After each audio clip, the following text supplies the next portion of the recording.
तो दोस्तों आखिर क्यों हिडमा के लिए लग रहे हैं दिल्ली में नारे।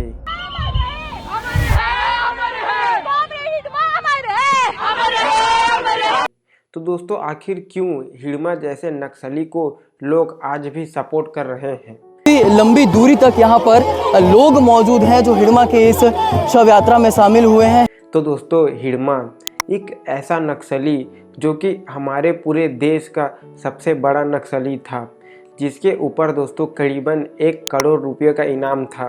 दोस्तों हाल ही में आंध्र प्रदेश में उसका इनकाउंटर किया गया। दोस्तों 18 नवंबर 2025 को इसी हिडमा का इनकाउंटर आंध्र प्रदेश में किया गया है। तो दोस्तों हाल ही में हमने हिडमा के इनकाउंटर के बाद सोशल मीडिया पर ऐसे बहुत सारे वीडियो या लोगों के द्वारा बोलते हुए देखा है, जहां पर लोग हिडमा जैसे नक्सली को सपोर्ट कर रहे हैं।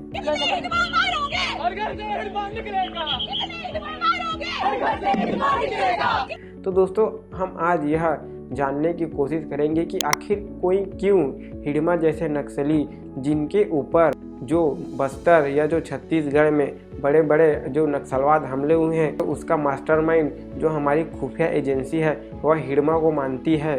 दोस्तों आखिर क्यों उस नक्सली को आज भी लोग सपोर्ट कर रहे हैं, या लोग क्यों आज भी हिडमा का समर्थन कर रहे हैं। तो दोस्तों हिडमा एक ऐसा नक्सली है, हमारे छत्तीसगढ़ का नहीं बल्कि पूरे हमारे भारत देश का सबसे बड़ा नक्सली कमांडर माना जाता था।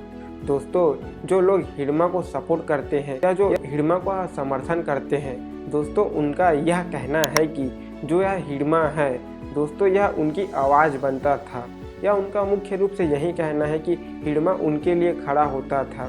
दोस्तों आज के समय जो लोग हिडमा को सपोर्ट कर रहे हैं वह उन आदिवासी इलाकों से आते हैं जहां से हिडमा निकल कर आया है, जहां पर दोस्तों वहाँ के लोग आज भी विकास के लिए तरस रहे हैं। वहाँ पर आज भी न स्कूल की सुविधा है न कुछ है। ऐसे इलाकों से दोस्तों हिडमा निकल कर आया है, और दोस्तों लोगों का यही मानना है कि उन इलाकों से निकल कर आने के कारण ही हिडमा उनके लिए एक लीडर बना था।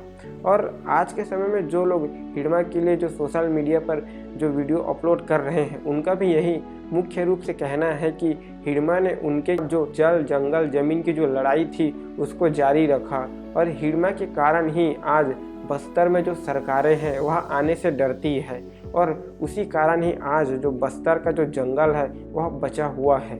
दोस्तों यह उन लोगों का कहना है जो कि हिडमा को आज सपोर्ट कर रहा है या उनका जो समर्थन कर रहा है। वो चढ़ाने का वो एक क्रांतिकारी है, हमारे हिडमा कमरेड जो है एक क्रांतिकारी है बस्तर। हमने ऐसे बहुत सारे वीडियो देखे हैं जिसमें लोग हिडमा को आज अपना नेता मान रहा है। दोस्तों ऐसा मैं नहीं कह रहा, बल्कि लोग कह रहे हैं कि हिडमा ने उनके जंगल को बचाया है। अब दोस्तों बात करते हैं क्या यह कहना सही रहेगा, या जो लोग हिडमा को इतना लीडर या नेता बना रहे हैं अपना, यह सही रहेगा। तो दोस्तों सबसे पहले दोस्तों हम आपको बताना चाहते हैं कि हिडमा कोई एक आम नक्सली नहीं था। दोस्तों हिडमा के छत्तीसगढ़ में हुए जो बड़े बड़े नक्सल जो हमले हैं उसका जो मास्टरमाइंड या कहें तो जो उसका जो लीडर था दोस्तों, वह हिडमा को माना जाता है। दोस्तों आपको 2010 का जो नक्सली हमला तो याद ही होगा, जहां पर हमारे जो राज्य के करीबन जो हमारे देश के करीबन 76 जवान शहीद हुए थे। तो जो हमारी देश की जो खुफिया एजेंसी है उसका यह कहना है कि जो हमारे राज्य में वह जो 76 जवान शहीद हुए थे, जो नक्सली हमला हुआ जिसमें हमारे राज्य में 76 जवान शहीद हुआ था। दोस्तों उनका यह कहना है कि जो हमला का जो मास्टरमाइंड है वह हिडमा ही था। तो दोस्तों आप खुद सोच सकते हैं, जिस नक्सली के ऊपर जो 76 जवान को जो शहीद करने का इंजाम हो, आखिर दोस्तों वह लोगों का आवाज़ कैसे बन सकता है। तो दोस्तों जो लोग आज हिडमा को सपोर्ट कर रहे हैं दोस्तों उनको यह समझना होगा कि हिडमा कोई नेता या कोई क्रांतिकारी लीडर नहीं था। दोस्तों आप जो कह रहे हैं कि हिडमा जो जल जंगल ज़मीन की लड़ाई लड़ी, लेकिन दोस्तों आपको यह एक बार सोचना होगा, क्या किसी को मार कर, क्या सैनिकों को मार कर कोई जल जंगल ज़मीन की लड़ाई लड़ना सही था। दोस्तों आप खुद सोचिए, हमारे जो राज्य छत्तीसगढ़ में बस्तर में इतनों सालों से जो नक्सलियों का आतंक छाया हुआ था, दोस्तों क्या यह हमारे बस्तर के लिए बेहतर था जहाँ पर दोस्तों आए दिन जो वहाँ के बेगुनाह आदिवासी थे वही मारे जाते थे दोस्तों, चाहे वो नक्सलियों से मारे जाते थे या पर कहीं तो पुलिस के द्वारा मारे जाते थे। अभी लाश नहीं मिला है कहाँ है? दफना है। दोस्तों आपको समझना होगा कि यह नक्सलवाद से किसी को कुछ फ़ायदा होने वाला नहीं है, क्योंकि दोस्तों नक्सलवाद में कोई जो किसी नेता या किसी पार्टी का कोई सदस्य नहीं मरता।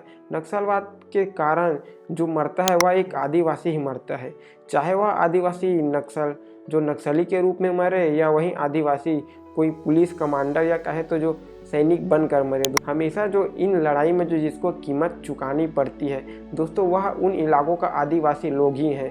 क्या आपको ये बात समझ में आए कि बस्तर के बहुत अंदर जंगलों में क्या स्थितियां हैं, आदिवासियों की क्या स्थिति है? उस वक्त मैं जब यहाँ आया तो ये सुरेश का ही घर है जिसके घर में रुका था, और वो सुरेश के पिताजी हैं। जब मैंने उनसे पूछा कि सुरेश माओवादी है तो उन्होंने कहा नहीं, उसका माओवादियों से कोई संबंध नहीं है। तो मैंने कहा कि पुलिस उसे माओवादी बता रही है, तो उन्होंने कहा कि पुलिस हर किसी को माओवादी बता देती कि वो जो सुरेश है जिसको पुलिस ने अपने प्रेस नोट में मार गिराने का दावा किया, जो एक्चुअल में जिंदा था, उसे माओवादियों ने उसकी हत्या कर दी। एक रात जनवरी के समय यहीं पे सुरेश सोए थे, लगभग 4 से 5 की संख्या में हथियारबंद माओवादी आए और उन्हें उठाकर ले गए सुरेश को। और ले जाने के बाद उन्होंने कहा कि कुछ बातचीत करनी, और उस तरफ में बता रहे हैं वहाँ महुए का पेड़ है जो उनका खेत है। उस पेड़ के पास ले जाने के बाद कुछ देर बाद माओवादी आए और उन्होंने बताया कि हमने आपके बेटे को मौत की सज़ा सुनाई है और उसकी लाश वहाँ पेड़ के नीचे पड़ी हुई है, तो आप जाकर उसकी लाश को उठा कर ले जाइए। दोस्तों आप अपना ओपिनियन बता रहे हैं कि आपको क्या लगता है, लेकिन क्या आप उन इलाकों के लोगों से मिले हैं जब नक्सलवाद पैदा हुआ, जहाँ पर नक्सलवाद होता था और आज भी हो रहा है? दोस्तों क्या आपने कभी उन इलाकों में जाकर देखा जो आज हिडमा को इतना सपोर्ट कर रहे हैं? दोस्तों मैं मानता हूँ कि हमारी लोकतांत्रिक सरकार में गलतियाँ हैं, सरकार में बहुत सारी कमियाँ हैं। हम कहें तो सरकार घोटाले करती है, सरकार जंगल काटती है, सरकार पैसा खाती है, बहुत सारी चीज़ हैं हम यह कह सकते हैं। लेकिन दोस्तों इससे हम यह सिद्ध नहीं होता है ना कि जो नक्सलवाद है या जो उग्रवादी जो सोच है वह बेहतर है। नहीं दोस्तों, यह सोच सबसे खराब सोच है, क्योंकि लोकतंत्र में हमको कम से कम आप सबको बोलने का मौका तो मिल रहा है। आप खुद सोचिए, आप लोग जो इतना वीडियो बना रहे हैं, आपको जो हमारा जो यह लोकतांत्रिक ढांचा है या आपको परमिशन देता है या आपको यह हक देता है कि आप बोल सके, आप हिडमा जैसे नक्सली का आप समर्थन कर सकते हैं, तो यह आपको जो समर्थन करने का जो आपको हक प्रदान करता है वह हमारे जो लोकतांत्रिक सरकार या जो लोकतांत्रिक रूप से हमारे जो देश चल रहा है वही आपको यह हक देता है। तो दोस्तों नक्सलवाद कभी राज्य के लिए ना बेहतर था और ना कभी रहेगा। और दोस्तों अगर आप हिडमा जैसे नक्सली को अपना लीडर मान रहे हैं तो दोस्तों आप उन इलाकों के लोगों से ज़रा एक बार बात करके देखिए, क्या सही में हिडमा उनके लिए लीडर था? आप एक बार सोचना ज़रा, बस आपको अपनी नज़रिया थोड़ा सा बदलने की ज़रूरत है। यहाँ पर अब राज्य की सरकार को भी समझना होगा कि जो राज्य की सरकार, हालांकि सरकार अभी नक्सलवाद पे तो काबू कर रही है, सरकार ने बहुत सारे नक्सली को हाल ही में ढेर किया है। इसके अलावा बहुत सारे जो नक्सली लोग हैं वह सरेंडर भी कर रहे हैं। लेकिन अब सरकार को भी यह समझना होगा, अगर सरकार को यह नक्सलवाद की जो लड़ाई जीतना है तो उसके लिए सरकार को यह समझना होगा कि सरकार जो आदिवासी लोगों के जो हक ना छीने, उनको बेहतर लाइफ दे, बेहतर ज़िंदगी दे, उनको बेहतर शिक्षा दे, उनके यहाँ पर विकास करे सरकार, न कि सरकार उनका जंगल उनसे छीने। दोस्तों जो आदिवासी लोग हैं उनका जो मुख्य रूप से लड़ाई, जो बंदूक उठाने का जो मुख्य उनका कारण होता था वह जंगल ही होता था। अगर सरकार को आज हमारे छत्तीसगढ़ को नक्सल मुक्त करना है तो सरकार को यह ध्यान देना होगा कि सरकार अपने लालच के कारण जो राज्य के जो जंगल बचे हैं, जो बस्तर के जंगल हैं, उन्हें ना काटे, तो हम नक्सलवाद की लड़ाई को जीत सकते हैं।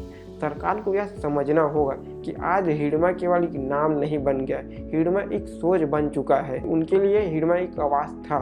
तो अगर सरकार को इससे जीतना है, क्या अर्थ था कपड़ों को चढ़ाने का? वो एक क्रांतिकारी है, हमारे हिडमा कमरेड जो है एक क्रांतिकारी है बस्तर। तो सरकार को यह समझना होगा कि सरकार वहाँ के जो आदिवासी लोग हैं उनसे उनका हक ना छीने, उनसे उनका जंगल ना छीने।